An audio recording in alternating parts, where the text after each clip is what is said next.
Em nome do Pai, do Filho e do Espírito Santo. Amém. Ave Maria, cheia de graça, o Senhor é convosco. Bendita sois vós entre as mulheres, e bendito é o fruto do vosso ventre, Jesus. Santa Maria, Mãe de Deus, rogai por nós, pecadores, agora e na hora de nossa morte. Amém. Maria, sede da sabedoria, rogai por nós.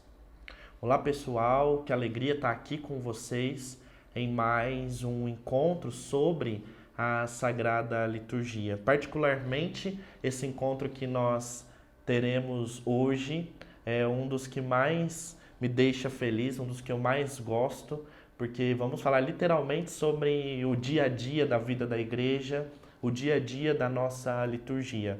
Nós já entendemos que a liturgia é a fonte e o ápice da vida cristã, ou seja, tudo o que existe na igreja deveria brotar da Eucaristia ou se dirigir até ela. Nós também já entendemos que a liturgia é a celebração do mistério pascal de Cristo, da sua paixão, morte e ressurreição. E toda vez que nós celebramos esse mistério, nós trazemos para hoje a salvação de Jesus. E hoje nós vamos falar sobre a liturgia no ritmo dos tempos, o ano litúrgico. Por que a igreja celebra o Natal no dia 25 de dezembro? Por que a Páscoa acontece nesse dia? Por que tem um tempo do Advento? Hoje a gente vai entender justamente tudo isso. Para a gente entender o ano litúrgico, é importante que nós tenhamos uma reflexão profunda sobre o tempo em si. Todos nós sabemos que existe uma grande diferença entre o tempo cronológico e o tempo da graça. Vejam, o povo de Israel tinha uma visão, sim, uma concepção cronológica dos tempos. A observância do dia e da noite, das estações do ano, da movimentação dos astros. E assim foi construindo o povo de Israel, no Antigo Testamento, uma mentalidade histórica da salvação. Uma mentalidade histórica da presença de Deus na vida daquele povo. Já no Novo Testamento, o termo utilizado para designar tempo é uma palavra grega chamada kairos, que significa tempo da graça. Em primeira instância, significa, o kairos é o tempo da vinda de Jesus. Quando São Paulo vai dizer nas suas cartas sobre o kairos, é a vinda de Jesus, a epifania de Jesus. Porém, num segundo termo, que é o que a gente mais utiliza, o kairos é esse tempo da graça. Tempo que não cabe no tempo. Tempo que está além daquilo que a gente entra no modo cronológico. Porque vejam bem, Deus é eterno. Não tem começo e não vai ter fim.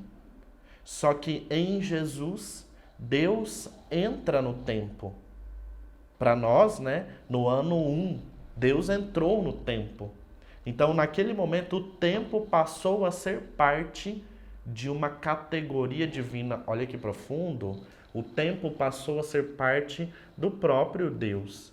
E por isso a igreja vai consagrar o tempo. E a gente vai entender o tempo de Deus como um tempo de graça, como um tempo da graça de Deus sobre nós. E não só uma mentalidade cronológica, dia após dia, mas sim da graça. E na liturgia, nós trazemos para hoje a salvação realizada por Jesus. Trazemos para o agora aquilo que Cristo trouxe há 2000 anos atrás. Então é preciso entender isso para a gente poder entender o ano litúrgico. Toda celebração litúrgica é celebração do mistério pascal do Senhor. Agora vejam o que diz a Sacrosanto Concílio no número 102. A Santa Mãe Igreja julga seu dever celebrar em certos dias no decurso do ano, com piedosa recordação, a obra salvífica de Jesus, seu esposo. Em cada semana, no dia que ela chamou domingo, comemora-se a ressurreição do Senhor, celebrando-a uma vez também na solenidade máxima da Páscoa, juntamente com sua paixão. E no decorrer do ano, revela todo o mistério de Cristo, desde a encarnação ao nascimento, até a ascensão, o dia de Pentecostes e a feliz esperança da vinda do Senhor. Vamos traduzir isso em outras palavras? A igreja está dizendo que é missão dela celebrar a Páscoa de Jesus, o acontecimento fundamental da nossa fé, que se Cristo não estivesse ressuscitado, nós não estaríamos aqui, nós não estaríamos reunidos.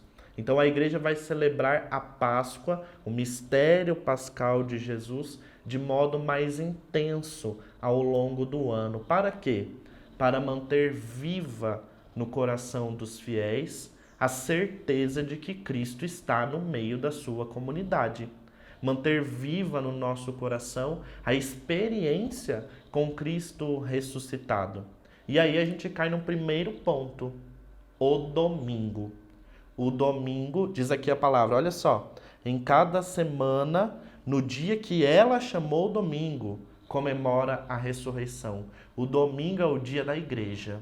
O domingo é o dia em que a igreja vai se reunir para celebrar Cristo vivo, para celebrar Cristo ressuscitado. O domingo é o dia do Senhor. Já desde o início, se olharmos o Novo Testamento, nós vamos ver enormes referências, muitas referências sobre o dia do encontro dos primeiros cristãos. Era sempre no primeiro dia da semana, ou no 8º dia, sempre no primeiro dia da semana. Por quê? Porque foi no primeiro dia da semana, no domingo, que Cristo ressuscitou. Então a igreja vai marcar esse dia como seu dia.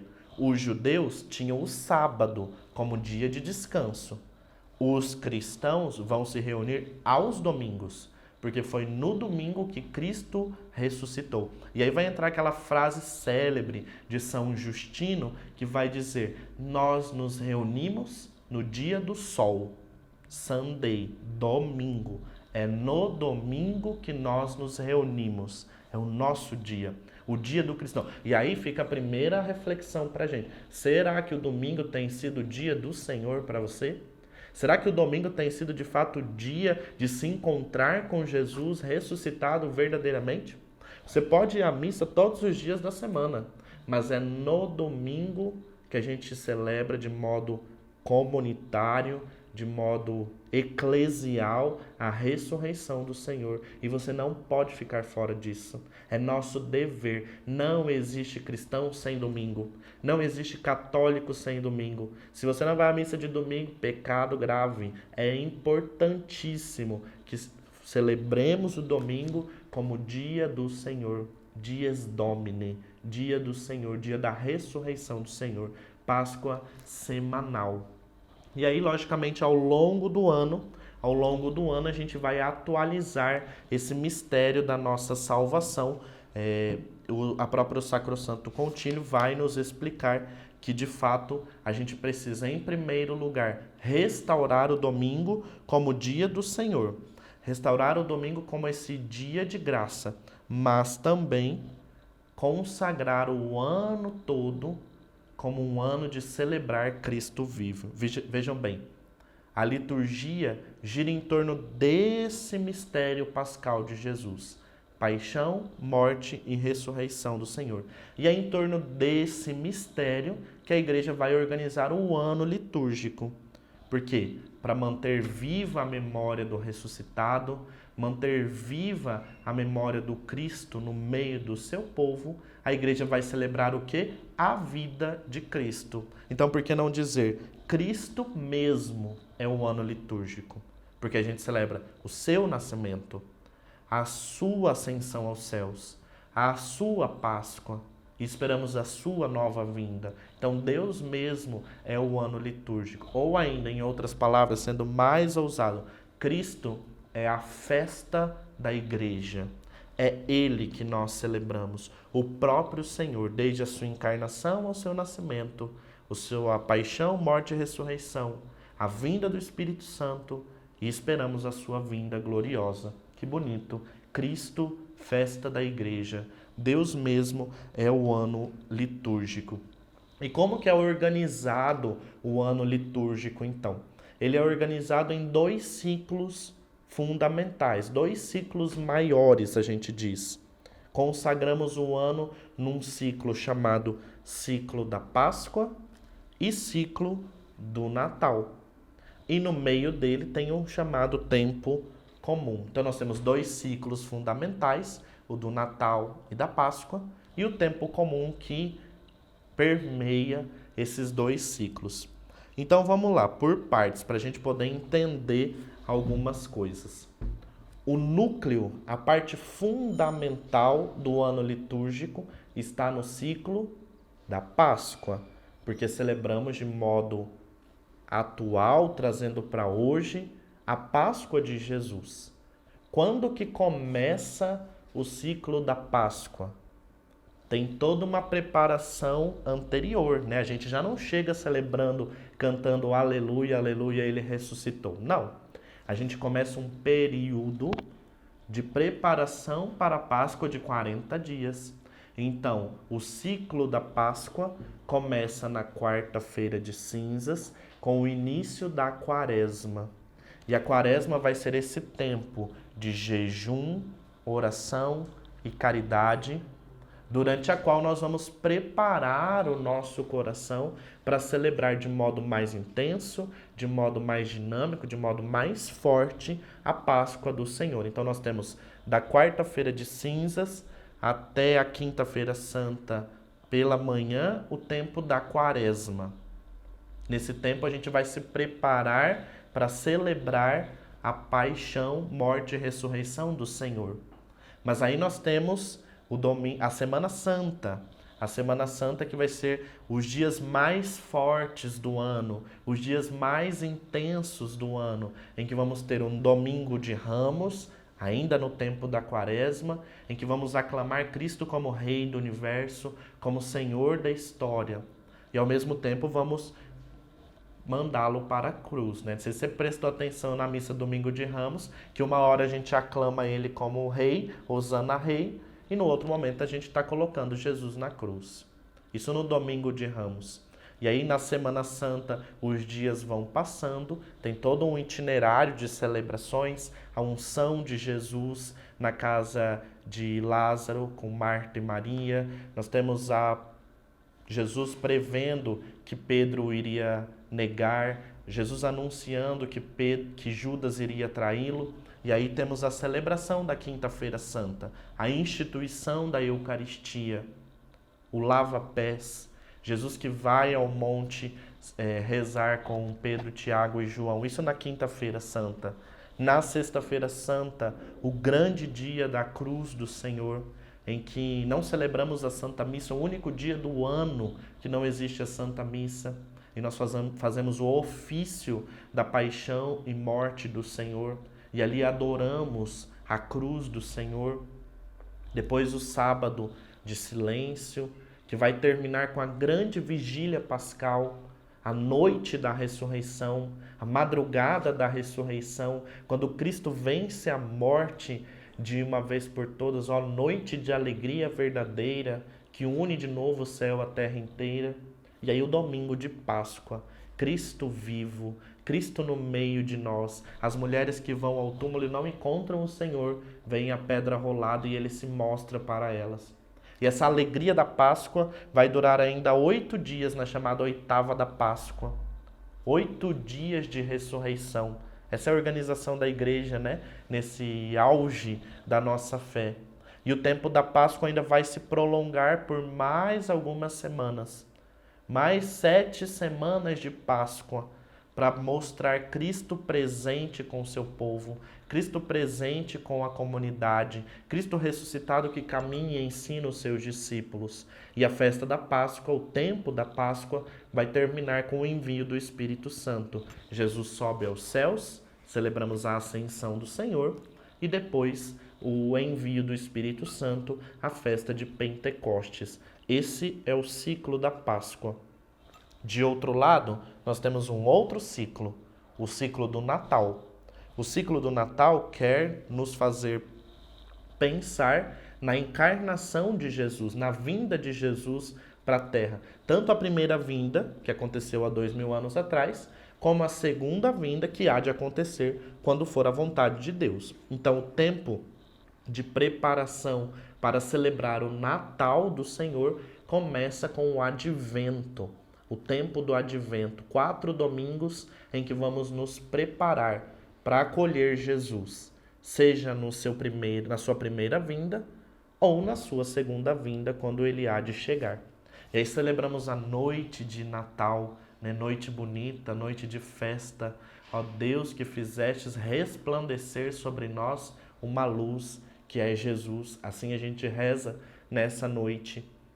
E aí vamos prolongar essa alegria do nascimento de Jesus por 8 dias, oitava de Natal. Do mesmo jeito teve a oitava da Páscoa, oitava do Natal. A oitava vai terminar com uma festa chamada Festa da Epifania do Senhor. Os reis magos que vão ao encontro do Senhor e Cristo os vê, e e os reis magos vão ao encontro do Senhor e adoram o Senhor, dão-lhes presentes. Depois nós temos o batismo do Senhor, que vai concluir esse tempo da Páscoa, o ciclo da Páscoa. E aí no meio de tudo isso, nós temos o tempo comum. São 34 domingos, nos quais o Senhor vai ensinando o seu povo. É o tempo da catequese de Jesus, é o tempo do ensinamento do Senhor.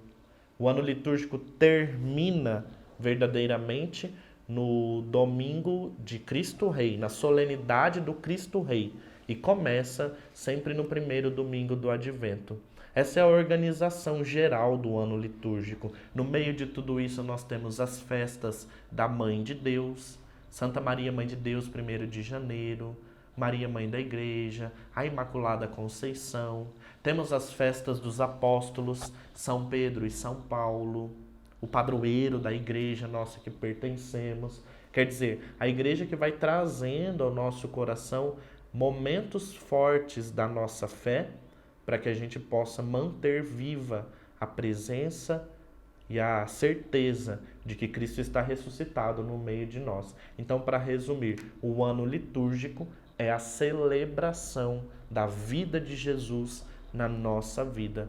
E aí, quando você estiver celebrando o Advento, lembra-se disso. A igreja está me preparando para a primeira e para a segunda vinda de Jesus. Ou quando você estiver na Quaresma, lembra disso. É tempo de preparar o coração para celebrar a Páscoa. E aí a gente vai se sentindo parte de tudo isso. E aí Deus vai clareando a nossa mente, o nosso coração. Então viva com intensidade tudo isso. Como eu disse, é Cristo mesmo o ano litúrgico. E traga para cada celebração, para cada momento, aquilo que o Senhor tem para a sua vida e para a sua história. Que Deus te abençoe e que nós possamos crescer como igreja, crescer no ensinamento do Senhor.